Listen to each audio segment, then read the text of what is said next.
Welcome back once again to part 3 of my finals project video essay. In part 2, we took a look at the demographics of role-playing games, who's playing them. Here in part 3, we're going to be taking a look at a darker and far more controversial aspect of gaming: addiction. Now, a lot of people hear the words video game addiction and they scoff. I think any type of addiction is a serious problem that needs to be looked at carefully. Whether it's gambling or gaming or alcohol or anything else. And unfortunately, while video gaming is my chosen hobby, it is a field with a growing problem of addiction.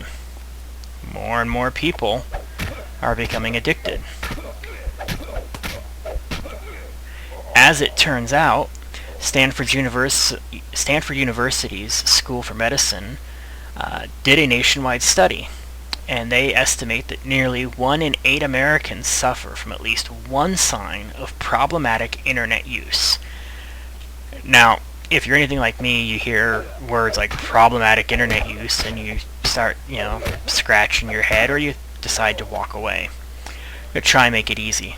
They're talking about warning signs of addiction, indicators that 1 in 8 people in this country may be addicted, unable to control their use of the internet.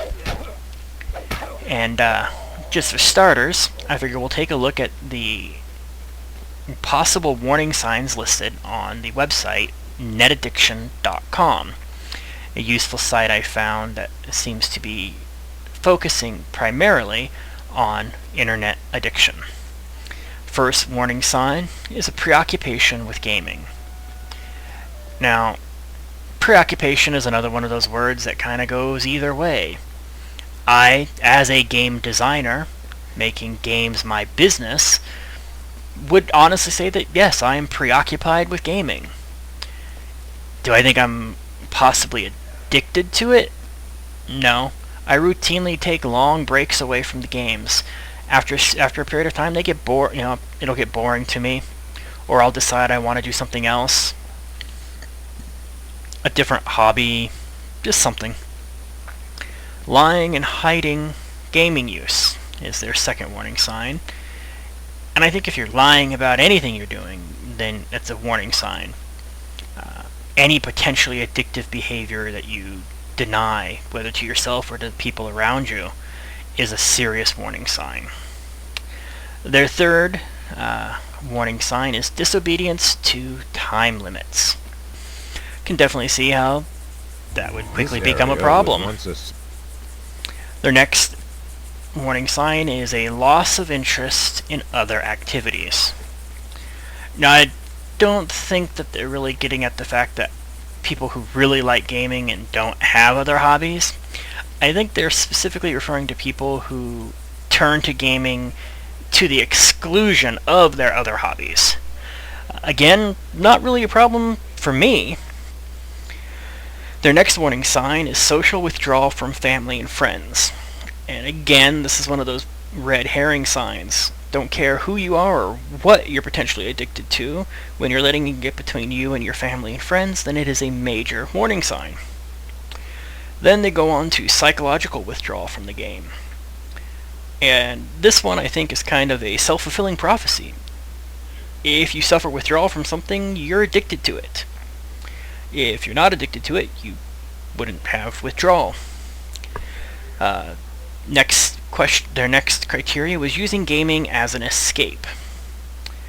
I guess if you're using, for me, I would have to qualify that more as an avoidance. Escapism is the primary goal of most forms of literature and entertainment. The temporary and limited escape, when you're doing it to the exclusion of other activities, when you're doing it to evade other things, then yes, that could definitely be a warning sign. And then continuing to game despite its consequences. I guess this falls into the category of the gambling addict who loses everything but still goes back to the table, or the drunk who wrecks his car and then borrows another. To me, it's common sense. However, if you are an addict, I can definitely say what's a problem. Also, on their website was a self-test. Now, I always find these things kind of comical. You know, are you an obsessive online gamer? Well, if you are an obsessive online gamer, why would you be on their website instead of playing the game that you're addicted to? But maybe that's just me. 8 questions, and the questions are: do you need to play online games with increasing amounts of time in order to achieve the desired excitement? Well, I think that has more to do not with the actual excitement. It's another one of those questions that could be taken kind of weird.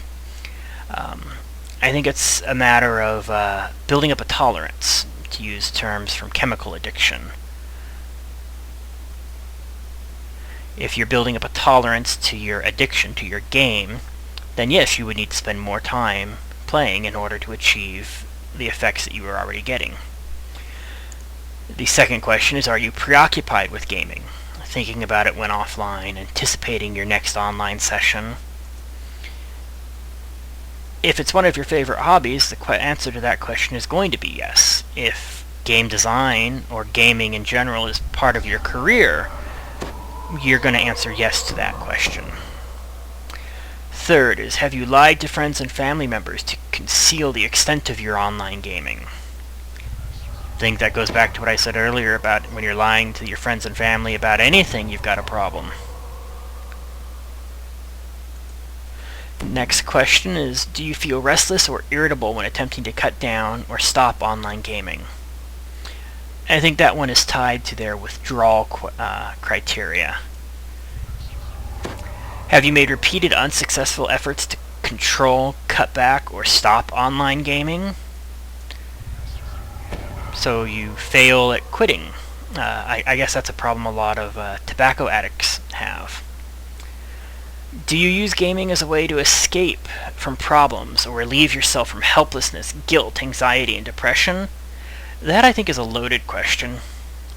And depending on the game you're playing, for example in EVE Online, I think there's a lot of people who play that game to escape from their feelings of helplessness. The game's built-in structures are almost guaranteed ways to allow one player or group of players to cause serious grief and problems for another. Very much a schoolyard bully, low self-esteem situation.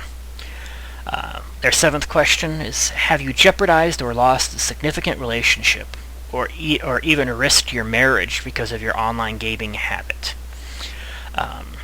Actually, I've helped 3 friends save their marriages through their online gaming habits. So, although I can definitely see if you're lying to them or avoiding them by playing the game, then yes, that's a very serious problem. Finally, they ask, have you jeopardized a job, educational, or career opportunity because of your online gaming habit? Now, that one I know of firsthand. Several years back, I helped a friend of my younger brother with a job.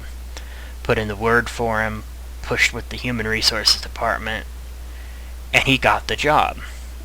Within a few weeks, I think 3, he asked to go back to halftime, and a week later he quit because he was cutting into his time playing EverQuest.